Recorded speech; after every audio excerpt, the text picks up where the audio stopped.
The gender-based violence court in Juba sentenced a 22-year-old man to 14 years imprisonment for defiling a 3-year-old baby girl.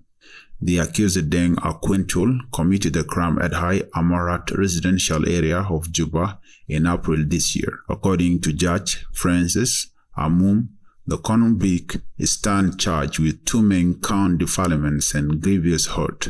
The judge said the survivor is a little girl, aged 3 years and 4 months old. She lived with her parent in High Amarat of Juba. Upon indictment, the convict told the court that on the date of the incident, he returned home drunk. Judge Amum pointed out that the accused confessed that he spent 3 days drinking alcohol, namely flash, stargin, and red oros. During the court ruling, the judge found the accused guilty of violating Section 247 of the South Sudan 2008 Penal Code Act. The convict is sentenced to 14 years imprisonment for contravention of Section 247/2 Penal Act 2008. Read the verdicts.